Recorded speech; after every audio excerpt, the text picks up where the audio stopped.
साल 1940 दुनिया में ये जंग चल रही है और इस जंग को जीतने के लिए जर्मनी ने एक ऐसा प्लान सोचा है जिसके बारे में कभी किसी ने सोचा भी नहीं होगा। कोई हथियार नहीं, कोई फौज नहीं, सिर्फ कागज के नोट। जर्मनी ने एक कैंप में कैदियों को हुक्म दिया कि वो ब्रिटिश पाउंड के बिल्कुल असली जैसे नकली नोट तैयार करें और उसे फिर पूरे ब्रिटेन में फैला दिया जाए ताकि वहाँ की इकोनॉमी और बैंकिंग सिस्टम बिल्कुल हिल जाए, टूट जाए। प्लान इतना भी आसान नहीं था जितना सुनने में लग रहा था। इसकी जिम्मेदारी दी गई बेकेट को, जबकि दूसरी तरफ सीन कट होकर हमें एक हथियार बनाने वाली फैक्ट्री का सीन दिखाया गया। यहाँ आज एक लड़की की बर्थडे थी और जब ये लोग बर्थडे सेलिब्रेट करने में बिजी होते हैं तो अचानक ही वहाँ पर जर्मनी की तरफ से एक बॉम्ब गिरा दिया जाता है और एक ही मिनट में उनकी सारी खुशियां खत्म हो जाती। जिसके बाद हमें इस मूवी के मेन कैरेक्टर टॉमी को देखा। एक वक्त था कि इस आदमी का नाम सुनकर लोग कांपा करते थे, पर आज वो शहर से दूर एक सुनसान जगह में खामोशी से जिंदगी गुजार रहा था। उसका एक साथी आकर अब उसे खबर देता है कि रात में शहर पर हमला हुआ था और इस हमले में सरवाइव करने वाले लोग अब इन्हीं के इलाके के करीब आकर पनाह ले चुके। मसला ये नहीं था कि लोग उनके इलाके के करीब आए थे, मसला ये था कि उनमें से एक औरत ने टॉमी को पहचान लिया था और उसने इसके बारे में जॉनी से सवाल भी किया और उस आदमी ने जवाब दिया कि टॉमी अब दुनिया से कटकर अपनी एक किताब लिख रहा है। टॉमी जॉनी को यहाँ से भेज देता है और कुछ देर बाद उसे अपनी खिड़की के बाहर कोई बच्ची दिखाई देती है। वो बाहर जाता है और उसे एक लाल स्टॉलर पड़ा हुआ दिखाई देता है। उसने स्टॉलर उठाया, ये उसकी बेटी का था। दूर उसे उसकी बेटी की स्पिरिट भी दिखाई दी जो खेल रही थी, खुश थी। उसे देखकर वो भी खुश हो जाता है और अपनी बेटी के इस दुपट्टे को अपने भाई की ग्रेव पर रखकर आगे बढ़ जाता है। इस टाइम उसकी आंखों में दुख साफ नजर आ रहा था। वो यहाँ पर खड़ा हुआ ही था कि उसे जॉनी ने आकर बताया कि आज उससे मिलने के लिए उसकी बहन आई है। वो अपनी बहन को भी अपने घर के अंदर नहीं बुलाता बल्कि उससे मिलने के लिए उसकी गाड़ी में बैठ जाता है। अदा आजकल पार्लियामेंट की मेंबर थी। वो तो अच्छाई के लिए काम करती थी, लेकिन टॉमी हमेशा से बुराई के लिए जाना माना जाता था। वो उससे पूछती है, आखिरी मर्तबा कब इस दुनिया को निकल कर देखा था? पता भी है तुम्हें तुम्हारा बेटा आजकल कर क्या रहा है? बर्मिंघम में पीकी ब्लाइंडर्स चला रहा है। तुम्हारा बनाया हुआ एक गैंगस्टर ग्रुप, और इस तरह चला रहा है जैसे वक्त रुक गया हो, तुमसे भी ज्यादा जुनून से, ज्यादा खतरनाक तरीके से, और इस तरह उसकी जान को खतरा है। अगर तुम्हें उसकी जान बचानी है तो तुम्हें वापस आना होगा, अपने बेटे से बात करनी होगी, वरना उसे फांसी चढ़ा दिया जाएगा या फिर लोग खुद उसे खत्म कर देंगे। थोड़ी देर खामोश रहने के बाद टॉमी जवाब देता है, नहीं, मैं नहीं जाऊंगा। आर्थर के मर जाने के बाद मुझे इस जिंदगी में कुछ नजर नहीं आता। उसकी बातों से साफ लग रहा था कि वो टूट चुका है। यहाँ दोबारा हमें उसी फैक्ट्री को दिखाया जाता है जहाँ पर वेपन्स बन रहे थे और जहाँ पर धमाका हुआ था। अचानक वहाँ पर पीकी ब्लाइंडर्स की एक वैन आकर रुकती है जिसमें से उनका लीडर ड्यूक निकलता है जो कि टॉमी का ही बेटा है। उसके आते ही यहाँ पर पुलिस भी अपना काम करना छोड़ देती है और ड्यूक के सारे लोग मिलकर गवर्नमेंट का सारा सामान उठाकर अपनी गाड़ियों में भरने लगे। यहाँ पर एक आदमी हिम्मत करते हुए ड्यूक को कहता है, तुम ये सामान नहीं ले जा सकते, ये सामान गवर्नमेंट की मिल्कियत है जो गवर्नमेंट जंग में इस्तेमाल करेगी। लेकिन ड्यूक का साथी उन्हें आकर धमकाता है कि किसी ने भी अगर हमारे रास्ते में आने की कोशिश की तो उसका नतीजा वो नहीं बल्कि उसकी फैमिली भुगतेगी। लेकिन इस सब के बावजूद भी एक बंदा जब उसके सामने आता है तो ड्यूक उसे मार डालता है और ये लोग फिर सामान भरकर ले जाते हैं और कोई उन्हें रोक नहीं पाता। जब तक अदा वहां पर पहुंचते हैं तब तक तो खेल खत्म हो चुका था और वहां पर खड़े हुए सभी लोग अदा को ही बुरा भला कहने लगे थे और साथ में वो ये भी कहते हैं, अब क्या तुम हमारा तमाशा देखने आई हो? ये सब भी तुम्हारे पीकी ब्लाइंडर्स का किया धरा है। अदा सबको बताना चाहती थी कि पीकी ब्लाइंडर्स में चाहे उसके खून के रिश्ते काम करते हैं, लेकिन कभी उसने पीकी ब्लाइंडर्स का साथ नहीं दिया। लेकिन यहाँ अदा की कोई भी नहीं सुनता। सीन कट होता है और कुछ देर बाद हमें पीकी ब्लाइंडर्स के अड्डे पर जॉन बकेट को दिखाया जाता है जो कि ड्यूक से मिलने आया था। वो चमचमाते हुए $5 के नोट उसके टेबल पर रखता है और कहता है, 350 मिलियन पाउंड और है मेरे पास। बस करना यह है कि क्रिमिनल नेटवर्क के जरिए ये पैसे ब्रिटिश इकोनॉमी तक भिजवाएं और उसके बदले तुम्हारा हिस्सा होगा 70 मिलियन, यानी इस पूरी अमाउंट का 20%। वो कहता है, ये डील तो वैसे मैं टॉमी से करने आया था, लेकिन अब तुम सामने बैठे हो। उसकी ये बात सुना था कि ड्यूक को गुस्सा आ गया। उसने उसके ऊपर गन दानी और कहा, अब टॉमी यहाँ नहीं आता, अब यहाँ का बॉस मैं हूँ, मैं और कोई नहीं। जो फैसला करना होगा वो मैं ही करूंगा। अपने आप को बॉस ना कहने के गुस्से में वो बिना सोचे समझे इस डील को कबूल भी कर लेता है एक चैलेंज के तौर पर। सीन कट होता है और हमें टॉमी के घर को दिखाया जाता है। यहाँ पर कुछ अजीबोगरीब चीजें हो रही थी, जैसे उसके घर के दरवाजे, खिड़कियां खुले हुए थे जिसे वो हमेशा बंद करके रखता था। वो नोटिस करता है कि उसके घर में एक औरत घुस आई थी जो उसी की किताबें पढ़ रही थी। टॉमी उस लड़की को देखता है और एक पल के लिए खो सा जाता है। इस लड़की के चेहरे में उसे कोई और दिख रहा था और वो लड़की खुद ही बता देती है कि तुम्हें मुझ में तुम्हारी वाइफ दिख रही है, और ऐसा इसलिए है क्योंकि वो मेरी जुड़वा बहन थी। यहाँ पर वो एक शॉकिंग ट्विस्ट ये बताती है कि वो अपनी बहन की स्पिरिट से बात कर सकती है और उसी स्पिरिट ने उसे जबरदस्ती टॉमी के पास भेजा है। यानी टॉमी की वाइफ ने अपनी बहन को टॉमी के पास भेजा था। टॉमी अपनी वाइफ की याद में खो जाता है और हमें पास्ट में 1914 का वक्त दिखाया जाता है जब वो दोनों मिले थे। एक रेफ्यूजी कैंप में ये दोनों मिले थे और फिर उसके बाद उनके पास ड्यूक पैदा हुआ था। सेम प्रेजेंट में आते हैं और पता चलता है कि ये सारी कहानी वो औरत ही टॉमी को बता रही थी। और ये सब सुनकर टॉमी हैरान भी था क्योंकि ये बातें सिर्फ उसे और उसकी वाइफ को पता थी। वो कहती है, अब तुम्हें मेरी बातों पर यकीन आ गया होगा। असल में मैं तुम्हें ये बताने आई हूँ कि तुम्हारा बेटा बहुत बड़े खतरे में है। वो इस टाइम बुरे लोगों के साथ मिल चुका है। वो उसे उसके बेटे की मदद करने को कहती है, लेकिन टॉमी कहता है, वो जमाना गया जब मैं उस तरह के काम किया करता था। तब वो लड़की कहती है, अगर तुमने मेरी बात मानकर अपने बेटे को बचा लिया तो मैं और तुम्हारी वाइफ मिलकर तुम्हें वो सुकून दे देंगे जो तुम्हें चाहिए, जिसकी तुम इतने अरसे से तलाश में हो। अब टॉमी की वाइफ अपनी बहन के जरिए टॉमी से बात करती है और कहती है, ऑथर उस रात अकेला नहीं था ना। असल में टॉमी की वाइफ उस रात की बात कर रही थी जिस रात ऑथर मरा था। टॉमी एक पल के लिए लंबा सांस लेता और फिर आहिस्ता से बोलता है, हाँ मैं वहां था। उस दिन ऑथर परेशान था, मुझसे पैसे मांगने आया था और गन भी वो साथ लेकर आया था। उसने मेरी गाड़ी ली थी। उस टाइम वो नशे में धुत था। उसने मुझे ही शैतान समझना शुरू कर दिया और आगे जो कुछ भी हुआ वो सब बस एक हादसा था। सिंकट होकर अब हमें टॉमी के बेटे ड्यूक और उसकी बहन एटा को दिखाया जाता है। एटा ड्यूक को समझाने आई थी कि जो कुछ तुम कर रहे हो वो मत करो। लूट मार, गरीबों का पैसा इस तरह मत लूटो और ना ही गवर्नमेंट के खजाने लूटो। इस तरह हम जंग हार जाएंगे। जंग लड़ना हमारे लिए मुश्किल हो जाएगा और अगर तुमने ये सब करना ना बंद किया तो फिर देखना मैं तुम्हारा बहुत बुरा असर करूंगी। यहाँ पर ड्यूक उसकी धमकी पर हंसता है और कहता है, आज तक कोई पैदा नहीं हुआ जो मुझे रोक सके।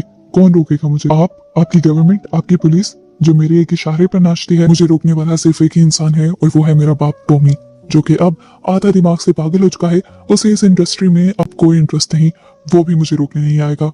और हाँ, आपको एक और बात बताता चलूं, अब मैं कुछ ऐसा बड़ा करने वाला हूँ जिसके बारे में कभी मेरे डैड या मेरे अंकल ने सोचा भी नहीं था। एटा अब इसे छोड़कर उसी के ग्रुप के एक मेंबर चार्ली के पास आती है और उससे कहती है कि मैं अपने ही भतीजे के खिलाफ खड़े होने का फैसला ले। मैं बहुत सारे सबूत लेकर आर्मी कोर्ट में जाऊंगी और ये साबित करूंगी कि मेरे भतीजे ने लूटमार की है और गवर्नमेंट का सामान चुराया है। इसके लिए मुझे कुछ लोगों की जरूरत है जो कि मेरी बात की गवाही देंगे। मुझे प्लीज इन लोगों के एड्रेस बता दो। चार्ली उस पर्ची को पकड़ता है, उसे देखता है और फेंक देता है। कहता है कि सब कुछ बेकार है।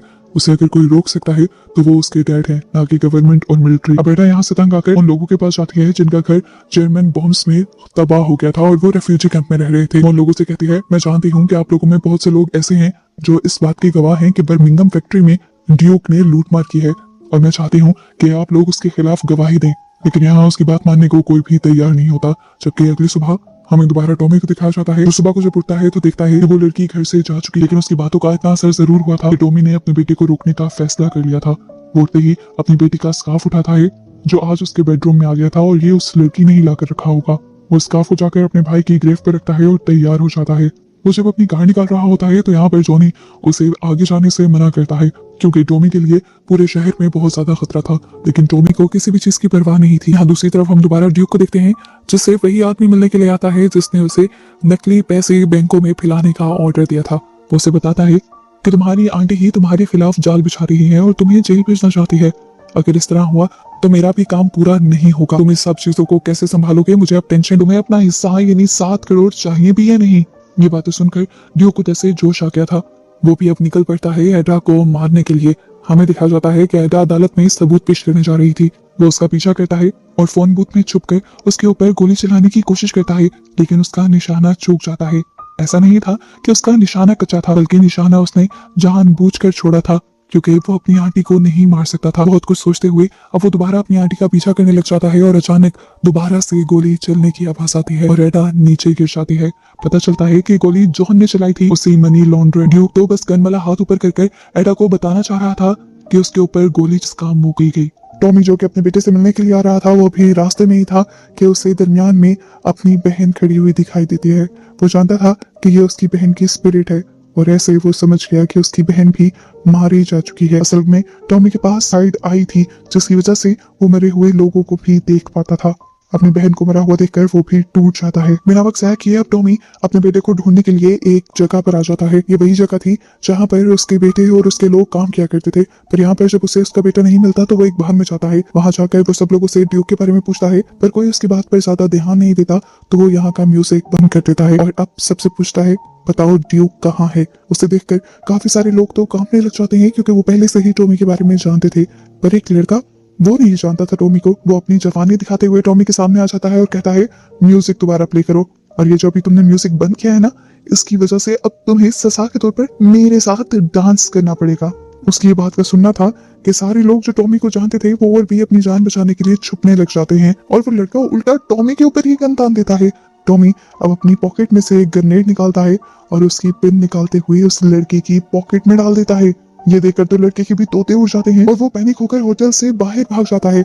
अपने अंदर से वो बॉम्ब निकाल नहीं पाता और 3 से 4 सेकंड बाद वो बॉम्ब ब्लास्ट हो जाता है और वो आदमी मारा जाता है। खैर यहाँ से अब उसे ड्यूक का पता चल जाता है और वो ड्यूक तक पहुंचता है। ड्यूक के पास जाते ही उसने उसे मारना शुरू कर दिया था क्योंकि ड्यूक ने सारी हदें पार कर दी थी। टॉमी को लग रहा था कि अदा को ड्यूक ने मारा, पर यहाँ ड्यूक उसे कहता है मैंने उन्हें नहीं मारा, मैं तो उन्हें बचाना चाह रहा था। हाँ, लेकिन बाकी जो काम किए हैं वो मैंने किए हैं। टॉमी उन सारी चीजों के लिए उसे दोबारा मारता है और कहता है कि तुम्हें वो सब नहीं करना चाहिए था। तो उसका बेटा कहता है फिर मुझे करना क्या चाहिए था? आपने मुझे सिखाया ही क्या है?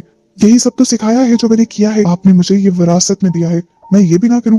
टॉमी उसे और मारता है और पूछता है बताओ एदा का कातिल कौन है? वो बता देता है कि वो एक जर्मन आदमी है जिसने मुझे एक काम भी दिया था। वो उसे सारी प्लान की डिटेल्स बता देता है और उसके बाद टॉमी यहाँ से निकल जाता है हॉस्पिटल के लिए। वो जानता था कि इस टाइम उसकी बहन की लाश हॉस्पिटल में हो और वो आखिरी बार अपनी बहन से मिलना चाहता था, उसे देखना चाहता था। इस टाइम जॉनी भी उसके साथ हॉस्पिटल में आया था। वो जॉनी से अपनी गन वापस ले लेता है जो पहले उसने जॉनी को दी थी, क्योंकि उसे डर था कि कहीं वो ड्यूक को मार न दे अपनी बहन को मारने के गुस्से में। इस टाइम गन देते हुए जॉनी उससे पूछता है आपको यहाँ गन का क्या करना है? तो वो कहता है कि जिसने भी मेरी बहन को मारा है उसका अगला टारगेट मैं हूँ और वो इंसान ये भी बहुत अच्छी तरह जानता है कि मैं अपनी बहन को देखने यहाँ जरूर आऊंगा, इसलिए वो भी यहाँ आएगा और जब वो यहाँ आएगा तब मैं उससे मार दूंगा। अब वो एडा के पास जाता है और उसे देखकर अपने ऊपर काबू पाने की कोशिश करता है। वो इस टाइम बहुत ज्यादा इमोशनल हो रहा था। आज पहली मर्तबा वो एडा के सामने अपना सबसे बड़ा गुनाह कन्फेस करता है जिसकी वजह से उसने दुनिया को छोड़ दिया था। और वो गुनाह ये था कि उसने अपने ही भाई आर्थर का मर्डर किया था। उस वक्त जब आर्थर उसके पास आया था मदद लेने के लिए, वो बेशक नशे में था लेकिन फिर भी वो टॉमी से ज्यादा ताकतवर था। गैंगस्टर दोनों ही थे लेकिन हमेशा अथॉरिटी आर्थर की चलती थी, इसलिए टॉमी को ये सब पसंद नहीं था, इसीलिए उसने भाई को अपने मार दिया था। इन सारी बातों को सोचते हुए वो बहुत ही ज्यादा इमोशनल हो गया था। इस सब के दौरान उसे बाहर से किसी के चलने की आवाज आती है और वो समझ जाता है कि ये उसी का दुश्मन जॉन है। वो भी अपनी गन लेकर बाहर आ जाता है और दोनों एक दूसरे को मारने के लिए एक दूसरे पर शूट करते हैं, लेकिन दोनों ही एक दूसरे की गोलियों से बच जाते हैं और कवर ले लेते हैं। जॉन टॉमी से कहता है देखो मेरे पास बहुत पैसा है, मैं तुम्हें बहुत सारा पैसा दे दूंगा, सबके पास पैसा होगा, सब अयाशी की जिंदगी जिएंगे, मुझे ये लड़ाई और जंग नहीं करनी। पर टॉमी को उसकी किसी बात पे ना तो यकीन था ना ही उसे कोई बात सुननी थी। टॉमी के लिए वो बस उसकी बहन का कातिल था और टॉमी को उसे मारना था। टॉमी उसे मारने के लिए दोबारा जब उठकर गोली चलाता है तो वो आदमी यहाँ पर घोड़ों के ओट में छुपकर भागने में कामयाब हो जाता है और इस चीज से टॉमी को गुस्सा आता है। पर वो अपना गुस्सा पीकर एक घोड़ा लेकर यहाँ से निकल जाता है। काफी अर्से बाद वो शहर में निकला था। शहर के लोग उसका इस्तेमाल करने लगे थे जैसे वो कोई सेलिब्रिटी हो। वो अब ड्यूक के अड्डे पर आ गया था जहां हम ड्यूक को उसकी आंटी से बात करते हुए देखते हैं। वो ड्यूक को समझाती हैं देखो मैंने तुम्हारे डैड को समझाया है, वो तुम्हारी मदद करने के लिए आएंगे और इसके बदले में तुम भी उनकी मदद करो। तुम बादशाह बनना चाहते हो और उसे सुकून चाहिए। वो एक गोली ड्यूक को पकड़ाती है और कहती है तुम इसके जरिए उसे सुकून दे देना और वो तुम्हें बादशाह बना देगा। ये कहकर वो बाहर निकल ही रही होती है कि बाहर उसे टॉमी मिल जाता है। वो टॉमी से कहती है मैंने तुम्हारे बेटे को समझा दिया है, तुम्हारे मकसद में वो तुम्हारी मदद करेगा और तुम्हारी बहन के कातिलों को भी पकड़कर मरवाएगा, लेकिन मुझे उम्मीद है कि तुम भी उसके साथ कोऑपरेट करोगे। अगले सीन में हम ड्यूक और टॉमी को एक साथ बैठे हुए और ड्रिंक करते हुए दिखते हैं, जिसके बाद टॉमी यहाँ से निकल जाता है अपनी बहन के फ्यूनरल के लिए। और दूसरी तरफ ड्यूक जॉन को कॉल करके कहता है तुम्हारी लोकेशन का मेरे डैड को पता चल गया है, वो तुम्हें मारने के लिए निकल रहे हैं, लेकिन अगर तुम चाहो तो मैं तुम्हें बचा सकता हूँ और इसके लिए ज्यादा मेरी डिमांड है ही नहीं, बस जो तुमने कहा था ना 20% उन पैसों का 7 करोड़ पाउंड, बस वो मुझे दे दो। अपनी जान बचाने के लिए जॉन ये पैसे भी देने के लिए मान जाता है। यहाँ दिखाया जाता है कि टॉमी अपने एक खास आदमी के साथ मिलकर प्लान बनाना शुरू करता है। प्लान तो उस आदमी ने भी बनाया हुआ था, लेकिन जॉनी कहता है हम इस प्लान पर नहीं चलेंगे, तुम्हारे प्लान के अकॉर्डिंग भी हम कुछ बंदे वहां पर भेजेंगे, पर मैं वहां टनल के रास्ते जाऊंगा और मुझे वहां पर कुछ और बंदे भी चाहिए होंगे जो मेरी मदद करेंगे। दूसरी तरफ दोबारा हम ड्यूक को देखते हैं जो कि अब जॉन से जाकर मिल चुका था। वो जॉन को बताता है कि मेरे डैड के लोग 3 छोटी छोटी बोट्स पर बैठकर तुम्हें मारने के लिए आएंगे, तुम चाहो तो उनसे पहले बाहर निकलकर उन पर हमला करके जीत सकते हो। ड्यूक की कही हुई बात सच होती नजर भी आ रही थी। सामने से सच में 3 बोट्स आ भी रही थी और जॉन अपने लोगों को अब अलर्ट होने के कह देता है, जबकि दूसरी तरफ हमें दिखाया जाता है कि टॉमी तो उन बोट से नहीं आ रहा था, वो तो अपने आदमियों के जरिए एक टनल का दरवाजा तोड़ने में कामयाब हो जाता है और टनल के जरिए आगे बढ़ता है। दूसरी तरफ हमें दोबारा बोट्स को दिखाया जाता है। बोट्स जॉन के एरिया के करीब पहुंचते ही उस पे से सारे लोग नीचे उतर जाते हैं, लेकिन टॉमी का सबसे अच्छा साथी स्टेक बोट से नहीं उतरता। हालांकि वो जानता है कि किसी भी वक्त जॉन के लोग गोली चलाएंगे और वो मारा जाएगा, पर फिर भी वो वहीं पर टिका रहता है और कुछ छुप कर करता रहता है। असल में वो एक बॉम्ब जलाने की तैयारी कर रहा था। बॉम्ब को वो उसी बोट में छोड़कर खुद पानी के अंदर जंप कर देता है और जैसे ही बोट इनके एरिया के करीब आती है, यहाँ पर एक बहुत बड़ा धमाका हो जाता है और यहाँ जितने भी लोग जॉन के इकट्ठे हुए थे टॉमी के लोगों को मारने के लिए, वो सब के सब मारे जाते हैं। और ये देखकर जॉन को समझ आ जाता है कि ड्यूक ने उसे धोखा दिया था, डबल क्रॉस किया था। वो असल में था तो अपने डैड के साथ, लेकिन उसने यहाँ जॉन को भी यकीन दिलवाया कि वो उसके साथ है और इस धोखेबाजी के नतीजे में वो उसके ऊपर गन तान देता है। इससे पहले कि वो ड्यूक को मार देता, यहाँ पर एक और जबरदस्त किस्म का धमाका होता है और जॉन गिर जाता है। पता चलता है कि ये धमाका किसी और ने नहीं बल्कि टॉमी ने किया था और अब टॉमी के साथ उसके सारे आदमी यहाँ पर आ चुके थे। उसके आदमियों के यहाँ आने पर जॉन के भी आदमी अलर्ट हो जाते हैं और इस सब के दरमियान में फाइटिंग शुरू हो जाती है। टॉमी के आदमी कुछ ज्यादा ही ट्रेन थे, वो जल्द ही जॉन के आदमियों को मार देते हैं और इस सब के दौरान हम देखते हैं कि टॉमी भी जख्मी हो जाता है। ड्यूक जल्दी से टॉमी के पास जाता है और कहता है आपने यहाँ आने में काफी देर कर दी। खैर अब वो टॉमी से एक बॉम्ब लेता है और जाकर उन सारे पैसों को जला देता है जिनके जरिए जॉन इस मुल्क को गिराने का प्लान बनाकर आया था। अपने पैसों को जलता देखकर जॉन को समझ आ जाती है कि उसका खेल खत्म हो गया, इसीलिए वो अपनी गाड़ी में बैठकर यहाँ से भागने की कोशिश करता है। लेकिन इससे पहले कि वो निकल पाता, उसे सामने दिख जाता है मौत का फरिश्ता यानी टॉमी, जो कि गन लेकर खड़ा था। वो बड़े आराम से 2 फायर कर उसे मार सकता था, लेकिन उसने इंतजार किया कि पहले जॉन उससे मारे, क्योंकि वो भी ये जिंदगी जीना नहीं चाहता था। जॉन जब उसके ऊपर 2 फायर करता है, उसके बाद टॉमी उसे एक ही दिल पर फायर करके मार देता है। अब अपने आप को पूरी तरह मरवाने के लिए वो अभी भी जॉन की कार के सामने ही खड़ा था, पर इससे पहले कि जॉन की कार उसे हिट करती, ठीक वक्त पर ड्यूक आकर अपने डैड को साइड पर कर देता है। यहाँ पर अभी भी उम्मीद थी कि टॉमी की जान बच जाती, पर टॉमी खुद ड्यूक से कहता है कि तुम्हारे पास जो गोली है उससे मुझे सुकून दे दो। ड्यूक अपने डैड को नहीं मारना चाहता था, पर वो जानता था कि उसके डैड को सुकून ऐसे ही मिलेगा, इसीलिए वो गोली जो उसकी आंटी ने उसे दी थी वो अपनी गन के अंदर डालता है और उससे अपने डैड को शूट करके खत्म कर देता है। टॉमी को अपने आखिरी पलों वो सब याद आता है जो कुछ उसकी जिंदगी में अच्छा हुआ था, उसकी वाइफ, उसकी बेटी, उसकी बहन, और ऐसे ही वो जिंदगी के सारे अच्छे पल को एंजॉय करते हुए मर जाता है। जिसके बाद ड्यूक अपने लोगों से कहता है कि जितने भी पैसे हैं इन सारे पैसों को जला दो, और खुद वो अब अपने डैड का फ्यूनरल करने लग जाता है। और ऐसे ही टॉमी के फ्यूनरल के साथ ये कहानी यहाँ खत्म हो जाती है।